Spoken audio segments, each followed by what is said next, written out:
Welcome back, everyone, to another episode of Going for Two, presented by Home Field Apparel. I am your host, the publisher of the Extra Points newsletter, Matt Brown. I'm joined here late on Thursday by my colleague, Bryan Fischer. Bryan, it's been a weird week, but we're almost to the end of it.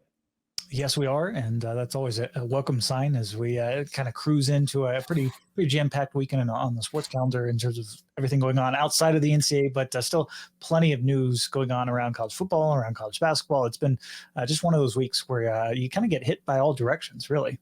Yeah, we on the Friday show here, we want to talk a little bit about maybe a couple of stories that we didn't necessarily get a chance to turn into newsletters and everything. And this has been kind of a weirder week because I've been really head down on a couple of bigger stories. I do want to start the show by talking about an original scoop, actually, that you and I were able to put together. The full details are out to our paid subscribers. They were sent out all of the information first thing Friday morning. We can share a little bit of the high level details with you. Just as a kind of peeling back the curtain here, the reason we're doing that is because 92% of all of our revenue comes from subscriptions. And so while I would love to tell you everything for free, there's not enough ad dollars to justify me giving you takes about Southland expansion. That's why we have to have all of this here together. But the story is that if you are in tune to the Big Ten and care about the media rights world, Fox, it would appear, has now purchased an additional stake in the Big Ten network. They now own 61% of the Big Ten network, right? They have, and this has actually been something that they've had for a while. It's just kind of slowly filtering out. And look, a lot of people have been asking around about the Big Ten, the media rights. I think there was certainly some kerfuffles as a result of the SBJ story, noting that the Fox folks were actually in the room hearing pitches from ESPN and CBS, which talking with a few folks around the industry, that definitely rubbed a few others the wrong way in terms of just being a bit bizarre and something unique to what's happening here with Fox. But the reason is the Fox relationship with the Big Ten network has not only increased financially, but increased in terms of the equity that they have, surrounding the Big Ten network. And look, this is a relationship that we knew ran deep just because of those ties to the network itself, and now we know just how much and how lucrative it has been for a lot of these Big Ten schools at a time when, let's face it, although it might have not been a driving decision, it was a nice, pretty penny on top of what they ultimately were getting from the networks for their media rights. Yeah, the financial details and some of the whys and the kind of blood and guts sausage making of this whole enterprise, that is you can find that on extrapointsnb.com. But I know that for a lot of the non-industry folks that have been following the story, part of the confusion was about that exact point, right? Why is Fox in there? And to kind of piggyback on what you were saying, the TV people I've talked to said something similar. Like, it is weird that they're in there, and not every rival executive was of course thrilled about that. But these two entities, Fox and the Big Ten, have been close partners for a while. Obviously the Big Ten's worked with ESPN in some capacity for decades, but the fact that the Big Ten network even exists, as I remember the history, is a little bit of a middle finger to ESPN. Tired of being lowballed, right? Consider the dice rolled, I think was the Delaney quote. So there's some of this, and the former head of the Big Ten network is now the head of Fox Sports. There's been a lot of executive kind of going between there. So the idea that the Big Ten would recommit to having Fox be a major business partner for the network should not be a surprise. And it is not uncommon for other entities, when they're going through this negotiating process, to use media consultants and third parties to help them. It is unusual for those consultants to literally still be on operating another company. But I'm not going to sit here and pretend that all of the other people that are used in this world are extremely independent or impartial. So this is weird, but it's not like the 9 degrees of weird that maybe it might have been made out to be on social media, as far as I understand things right now. Yeah, I mean, you got to understand, like when you're going into like movie pitches and TV pitches, like it's not unusual that you might bring an agent along with you. Obviously, there's some weird type of meetings involving some folks that you really wouldn't expect to be in there. And I think this is the case with Fox. Usually, you'll have one of the outside consultants. That's why when we've talked about the Big 12 commissioner and the emphasis on their upcoming media rights, there's really kind of an expectation inside the league that, hey, the Big 12 is going to hire really a nuts and bolts athletic person and then hire some outside consultants to end up doing this exact process. And, to the Big Ten's credit, like they've done some things in-house. They have outsourced a few things as well in terms of looking at the landscape and what they can ultimately bring in with these. And let's face it, they're going to back the Brinks truck up. They were in a great position, not only going first amongst these kind of major media rights negotiations. I guess technically the SEC might have given their changeover, but that was just a very unique situation with ESPN and the SEC. But honestly, this is a big payday coming forward, the Big Ten, and really, again, the strengthening of that relationship with Fox. From a strategic standpoint, you understand it, and then also from really from a standpoint for the Big Ten, not just making money, but understanding they have a good partner that they want to make good decisions with. That's a reason why they're in the room, and a reason why the things are a little bit unique in terms of these rights negotiations. I think the last thing we want to make clear, in case there's any confusion to general fans, is while Fox is going to maintain a significant part of this package and they are going to continue to operate the Big Ten network, they are not going to be the only media partner in this entity. Even if theoretically, and I do not believe this is the case, but even if hypothetically they did say we're going to control everything, they're going to sublicense some of the stuff just because there's too much stuff to put there. Fox doesn't have Fox Fox has gone through a significant amount of changes from the last time that they went through this negotiation with the Big Ten. So, there's no regional networks that they have to put things on. It's really Fox, Big Fox, FS1, FS2, and then now the Big Ten Network. When you look through their filings, they've only got a limited number of cable outlets anymore. They've spun or sold off a lot of them as part of that Disney sell. So it is a different, leaner Fox that has been really all in on sports. And so you're absolutely right. And then lest we forget, not only are there a limited number of those channels, but they also have baseball postseason rights. Yep. I believe they have some professional wrestling. They have some racing, and this has happened before, where late in the fall with baseball postseason and with rainouts changing everything, games get bumped. Like there's not this deep bench of overflow. So there's definitely going to be one other linear partner.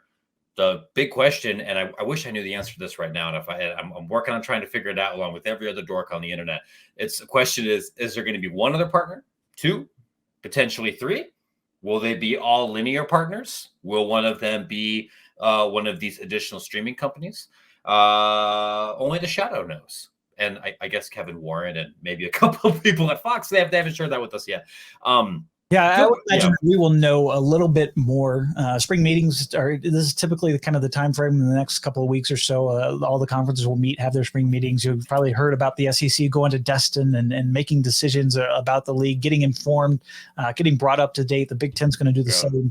I think for a lot of folks, though, it's important to keep in mind that, but the Big Ten just has a unique structure with this ownership percentage in the Big Ten network. Like the Pac-12, they have a wholly owned enterprises that's owned by the school, so that's a unique thing. The SEC, the ACC, they have conference networks, but that's really just ESPN cut them a check. If the SEC goes gangbusters in terms of subscriptions and they're way above expectations, and ad sales are through the roof because they put an Alabama-Auburn game on the SEC network or something like that, or the ratings for the SEC gymnastics championship are way above what they were projected, that extra cut does not go back to the conference office like it does when in the Big Ten and the Pac-12. It goes to Disney. Yeah. So the relationship, the structures, everything is different. And frankly, that's kind of how college sports has always operated. Like everybody kind of has their own fiefdom. Everybody has their kind of unique deals. And this is a bit of a quirk in the system. Outside of the college football playoff, everybody's kind of doing their own thing. And so it does make things very interesting going into some critical negotiations for the Big Ten and their schools as we kind of move forward into rights negotiations phases, because this will be the first of many that we are going to end up talking about, not only in this podcast, but on Extra Points as well. It is a good point that nobody else is really structured exactly this way. And I have learned over the course of reporting this story, that means a whole bunch of paperwork. And it means I had to look up some financial accounting terms that I didn't really know. It is funny when I joked here, when I started Extra Points 2 years ago, I didn't know anything about accounting. And I didn't know anything about epidemiology. And it turns out like those are the two things I've ended up having to learn a lot more over the last 2 years than maybe the tactical differences between a 3-4 and a 4-3, which is something that other reporters have to learn. That's not as much my world here, but I had vaguely remembered what EBITDA was from like a sophomore in college business class that was required for my major, even though I didn't study business. But that's not something that comes up a whole lot if you're writing about recruiting. But that's part of our world now, brother, or at least part of my world now, because that's part of the business of college athletics. Yeah, you end up making a lot of friends and knowing a lot of folks that have MBAs or legal degrees that definitely do know a little bit more. And you almost have to get them to educate you a little bit when they end up telling you something. And I'm like, wait, what was that term? What was that acronym? I mean, especially in the NCAA, when we're like, they're spitting off 9 different acronyms and you're like, wait a minute, what was that? What was that committee name? Like it is a fun part of the business, kind of knowing some of the nuts and bolts, but yeah, it can't be complicated. There's no doubt about that. It really is a different language. This was the running joke when I was a teacher, particularly within Teach for America. There was a whole different acronym language. Heaven knows, for both of my Mormon buddies who are listening to the show, like our faith community has a gajillion acronyms because our church is administered by a bunch of people with MBAs rather than like people with like seminary degrees. And this definitely falls into that world too. I mean, even just higher education in general, like the exact same thing applies, and it's almost even more siloed off. And you add athletics kind of on top of all that, it can be complicated. Yeah. Katie Davis, thank you very much. Our CPA friend, James Moore, who has been a lifesaver for deciphering some of this stuff here for me. And I think more of some of these NIL stories that I have coming on Monday and later next week. Blessed are the CPAs, and not just because they just survived tax season. So I hope all of them are nursing like constant 3 margarita buzzes right now, but also for deciphering this world. One thing that a CPA or a tax attorney or any of these other acronym trained professionals are very good at is figuring out how to track and monitor and deliver various envelopes of cash. And that is one of the sponsors for today's podcast. I did want to talk to you about. It's a sponsor we mentioned a couple of weeks ago. It's a new game called Envelopes of Cash. It comes from our friend Andy Schwartz. If you are a college sports Twitter OG, you know Andy Schwartz because he's the economist who helped out with the O'Bannon and the Alston case. He's been deep into the business and player rights movement within college athletics. He's also a huge board game guy. And when we're talking about board games, we're not really talking about the ones that my children make me play with them, which are like Candyland or like Little Kid Monopoly for people that haven't figured out how to do plussing and minusing above 5. This is more of the Euro style resource trading, Settlers of Catan kind of board game world, which is I enjoy, I think, as much as the next nerd. And I think lots of our other listeners fall into that category too. What Andy's built, though, and something that I would be really excited about, even if he wasn't a sponsor, is that he's taken one of those games and merged it with like a Rivals message board. And this board game now, with the Envelopes of Cash, you play as a college football coach and you traverse around the country and you look for recruits, and you can use your above the table booster bucks and your less above the table envelopes of cash to assemble the best college football recruiting class possible. Something that, of course, is a fiction and never happens in real life at all, nor has it ever happened. It is strictly the purview of this particular board game. I can tell you here, the first time we talked about this game was a Kickstarter project that hadn't been fully funded, but I'm going to take a little bit of credit for this. It now is. People have responded. They said, I want this game in my lives. Not only is it fully funded, Kickstarter has said this is one of the projects that we love. And within the Extra Points community, especially for our paid subscribers that are part of our Discord channel, we're going to be playing this game online together very soon, probably the first week of May. We're figuring out the last little technical challenges here to set up a league with some prizes. Ideally, I don't know if it's really safe to mail envelopes of cash, but we would find some way to provide some kind of financial incentive for the winner. So if you're listening to all this and thinking, well, I'm interested in recruiting, I'm interested in bribing college students, I'm interested in Euro style board games and trash talking and maybe having my own name, image, and likeness on some of these individual cards, you want to get a copy of this game, which you can find at bit.ly/EP, EOC-EP. I'm going to have the link in the show notes so you can see it. bit.ly/EOC stands for envelopes of cash -EP, which stands for extra points. And you can grab your copy of the game today. The other sponsor, of course, don't have a Bagman. Actually, no, there is a Bagman related. Man, this week. Speaking of Bagmen, if you were thinking, boy, I would love to wear a T-shirt with a Bagman logo on it, made from extremely comfortable material that I wear while I'm Bagmanning on the board game. Bryan, where can people obtain such a blessed garment? That would be at homefieldapparel.com, where you could definitely use the promo code extra points for a whopping 15% off your first order. Because let me tell you, that one Bagman shirt is definitely not the only thing that's put in that cart. They just launched the Air Force collection that we had talked about in our last episode. It's as cool as we thought it was going to be. The color scheme's great. The helmet birds are great. The rest of the Colorado institutions collections are great. The rest of the Indiana collections are great. They've been dropping a couple more refreshes over the past couple of days. I can tell you another one that has caught my eye, even though I'm under extremely strict orders to not buy any. I believe the exact quote here is, if you buy one more goddamn T-shirt without getting rid of some other T-shirts, so help me.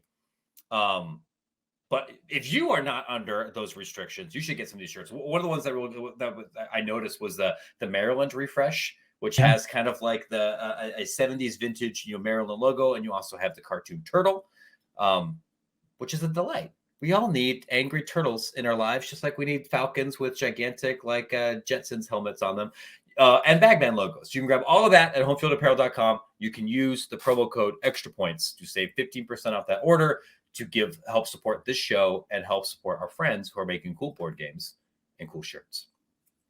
Speaking of Bagman, there's one other thing here that I noticed this week that I don't want to drop into a 45-minute soliloquy on, but I do think it's another important recruiting incentive development that people should be aware of. Bryan, you have the internet. You've seen that there's a new collective being started up just about every single day, supporting mostly Power 5 programs, but also some Group of 5 and some 1 AAA institutions here as well. But a development that I've noticed is that sometimes there's more than one collective at one school. And I think there's one school, there's at least one, there might be 2 schools now that have 3 of these collectives. Did you see one of the schools this week that there were another one popped up where now we have a gaggle of these groups? Yeah, I believe it was Florida State that had yet another one. I think that really the state of Florida was making waves. The Florida, in particular, Florida Gators, I should clarify, just announced that their collective or whatnot was launched by another multi-million-dollar benefactor. They raised like $5 million within 24 hours.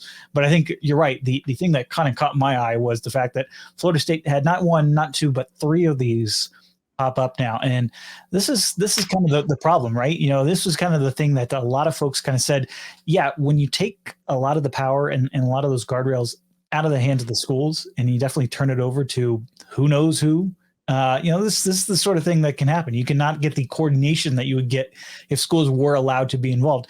And frankly, that's partly, on the NCAA and just kind of this mad gold rush that we're in with these NIL collectives. But I think it's also a little bit, a lot of these boosters being able to not only come out from the shadows and really kind of go above board with a lot of these collective deals, but also make sure that they make their names known within their local communities as well. And we're starting to see that a little bit at places like Florida State. I think Florida might actually have 3 too. I know there's at least 2 in supporting Texas. My alma mater just had a second one pop up here. You're right. I think there are 2 ways this could go. For very large institutions, I can hypothetically see a world where multiple collectives could operate if they are very clearly trying to reach different segments of the pool. If you theoretically had one that was operating as a for-profit marketing agency and one that was trying to operate as a nonprofit or a not-for-profit that was working with different kinds of firms, I could see theoretically how those two things could coexist. If you had two different collectives that were perhaps trying to serve different teams within the athletic department, it's not uncommon across the country right now for NIL collectives to flat out say, we are not built to support your entire athletic department. We are built to support these 5 or 6 sports. I can think of at least one case where it's just like, we're literally just about football and men's basketball, which, we'll see what regulators think about that. Maybe that's fine. But others, they're saying we're for everybody. So I could see a world for a large athletic department where that could function. And you could go to different donors and say it makes sense for you to give to the other two. But you are hitting on something here that I feel like the college sports world has not fully grappled with.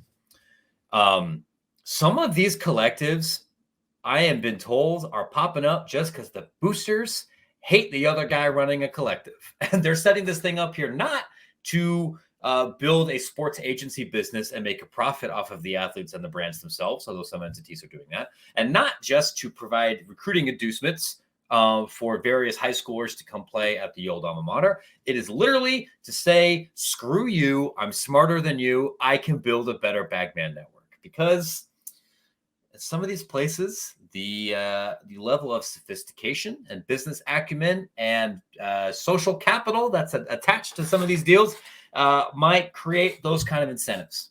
And that's especially notable at Florida State because Florida State football has mostly sucked the last 6-7 years.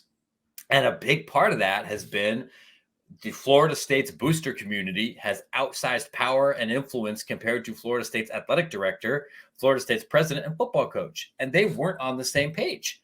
And when we saw that made it really easy for football coaches to depart after not being there for very long, to not be able to acquire the capital needed for facility projects. Florida State is one of those programs that is sneaky in that the expectations are compete for championships. But the alumni resources and the endowment of that university are not nearly what you would expect compared to a Big Ten or an SEC school. Florida State is a, historically speaking, still newer institution. It doesn't have Michigan money. It has the Spanks family or whatever, right? It has Bud Elliott and Associates. Bud, I know you're not dropping backs illegally. But it doesn't have the Stephen Ross money necessarily, like the Wolverines do. Now you have 3 different collectives and shit. You might have a 4th, by coming here by August 1. I do not see how this ends well. And beyond the IRS and beyond lawsuits and beyond things going under, I can't see how collectives fighting each other over not unlimited donor pools is going to end well for athletic departments. And I don't know if an AD or anybody within the school was really empowered to say, cut this shit out. You know what I mean? Well, for several state laws, they really can't. And I think that their compliance folks have made that very clear that we have to be very hands off with that. Yeah, there might certainly be some informal conversations going on through some media. That's more what I'm thinking, right? You put your arm around somebody at the country club and say, you don't need to file this. You don't need to create this LLC. You know what I mean? There's definitely some of that going on. But just taking Florida State in particular, it's definitely an issue nationwide. But at Florida State, this has been something that has plagued the school for ages now. I mean, you got to understand the structure of Florida State and their athletic department has been different from a lot of the other of their peer institutions, if you will. Right? They've always had Seminole boosters, which was kind of certainly the fundraising component, and then they had their athletic department. Those two things were very separate. It kind of waxed and waned. Sometimes they would be all on the same page and they would be aligned. Certainly at times during the Bobby Bowden era, but those fractures they've always been there, and they tend to rear their ugly heads, and that has been a particular issue at Florida State. It's frankly one of the reasons why Jimbo Fisher is at Texas A&M now, and not closing his career there at Florida State. Look, it's an issue that Florida State is going to have to grapple with. I think everybody thought maybe after hiring Mike Norvell, certainly hiring a new AD, maybe things would have been better. Mike Alford, their AD now, came from Seminole Boosters. He was their CEO, so he had all those connections. But obviously, it's just a difficult environment for schools like Florida State. And this is going to play out, really across the country. You're already starting to see not only the multiple factions competing among donor bases, but I think there's certainly some potential for this to kind of get out of hand. And this is a big reason why the NCAA is looking at NIL. We talk about guardrails. I know there's some fears about obviously lawsuits and whatnot, but this type of thing is badly why a lot of the schools want something out of Congress in order to kind of get some control over these, get something to where they can have some say in the matter, and kind of, as you say, cut this shit out, because it's going to end up certainly blowing up on the front pages and not in a good way. Yeah, I was actually just double checking this here. As of late on the 21st, I think the record, weirdly enough, right now might be Virginia Tech, which has the Hokies Exchange, which is like the more official one, and that's run through Influencer and through the. Well, I think it's always important to kind of separate out the collective space. I know our good friend David Hill had a really good on Twitter about this. It's like there's the marketplace things that the schools can set up, as far as their athletes and exchanges and whatnot, and then there's the collective space, and obviously those two things are very different. But I'll let you. No, you're absolutely right. I have said this in Extra Points multiple times. You have the NIL market that is mostly driven by brands that are trying to generate a positive ROI on marketing and sponsorship initiatives. That's the world that I write the most about. That's the world I have participated in. And that's easier as a reporter to write about, because those people create paperwork. They'll talk to you on the record. You can. We literally had, speaking of Florida State, we literally had the market price, which is one of the Florida State market exchanges, literally had a conversation with their CEO about Florida State's venture in particular, or on Collegiate Sports Connect this past week. So yep, Jason, it's all on there, right? So that is easier to write about. I am not an especially smart person, but I've learned enough about business, and I'm in the ad sales business too, that I understand like that rationale and those incentives. You have a collective space, which is not exclusively, but primarily concerned with recruits. And there is a brand component to it, and there might be a charity component to it, but you and I and God and Mark Emmert know, like, it's not the same thing. To go back to Virginia Tech. So you've got the official one. If you want to, if you're the local cookout or something and you want to do something with an athlete, there's also the Triumph NIL group. There's Hot Route Marketing LLC. There's the Commonwealth NIL. So there's 3 different groups just there. Texas has 3. Florida has 3. Florida State has 3. I'm looking through here. Like TCU has 2. Penn State has 3. Ohio State has 2. That does not feel sustainable. It's not.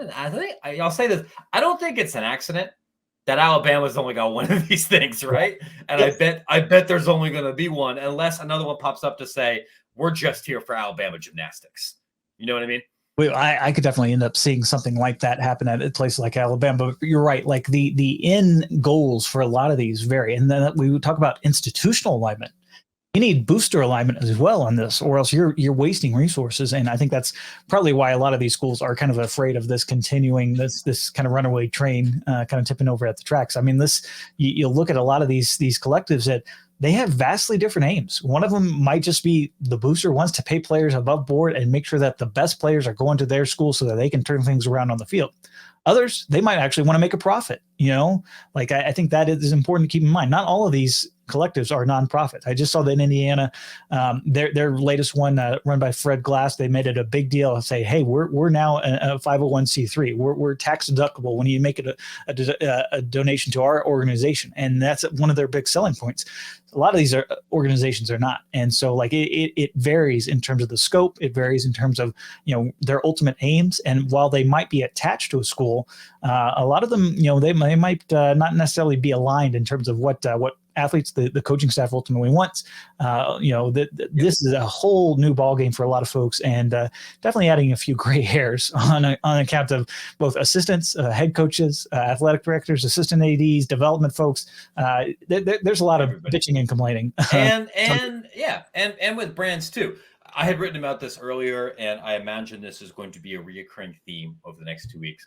You look here, our friend Christy Dosh has built, I think, a very good tracker of these entities, and some of them, and this is not an insult, some of these are literally a bunch of dads off the message board. Like I want to say that like our buddies over at Fear the Wave, which is a Tulane blog, I think they literally set one of these up. Look, God bless them. Like no one's going to confuse, I think, that entity with like the New Orleans mob or Entergy or some other kind of gigantic corporate effort. Some of these are literally meant to be marketing agencies and like turn a profit and be like the baby CAA. And some of them are a whole bunch of other things in between. That is a trend that we're going to continue to monitor, not just how they're different, how they're raising money, how they're reporting money, how they interface with various regulatory authorities, but also how they interface with each other. Whether this becomes a more professionalized industry with norms and standards and lawyers and accountants that specifically try to serve this, whether it's something where institutional money tries to move in and muscle some of these amateurs off the block or step into this space, which I feel like is kind of what Division Street is for Oregon or maybe Aspire at Tennessee, or something else altogether. If we knew exactly how it was going to work, Extra Points would be $80 a month, but we don't know. So it's $8. We'll do our best to find out. I'm going to include a couple of these other links here within the show notes. We have a big week planned next week. We're gonna talk a little bit more about envelopes of cash, the game. We have a couple of NIL related original reporting stories coming down the pipe. Bryan and I have some I think exciting industry interviews coming up here soon. So I would encourage you to make sure you're subscribed to this podcast, rate it 5 stars. Tell all your friends about it. I would encourage you to make sure that you are subscribed to D1 Ticker, which is free, publishes twice a weekday, gives you all of the clippings. It is the only other newsletter that I religiously read every single time. I read everybody else's almost as often as I possibly can. This is the one that makes me the most informed. It's literally the first thing I read when I wake up in the morning. And I would encourage you to sign up for an account at Collegiate Sports Connect and watch all of the great videos that the adequate ones the really good ones that Bryan and our other colleagues here are putting together to help you stay informed. Did I get everything? I think that's it. Make sure 100%. Look, you take a week off and then you slide right back in, just like riding a bike. But go ahead and follow me on Twitter at Bryan D. Fischer. I think that might have been the only thing you missed there is the old Twitter handle for yourself at Matt Brown EP. But other than that, I think you nailed it, my friend. You know what? I haven't plugged this here in a minute, but not only am I on Twitter altogether too much, we're also on Instagram, and that is at Extra Points MB. We brought in a recent other staffer to help with some pull quotes and some new custom images that we're making there. I am a hopelessly out of touch old, so I understand memes and I know how to tweet pretty decently. I'm still learning how to Instagram, but if you were the kind of person that was more likely to consume content there, we are there as well at Extra Points MB. Everyone, thank you so much for sticking with us here this week. It's been a fun one. We'll catch up with you again next week.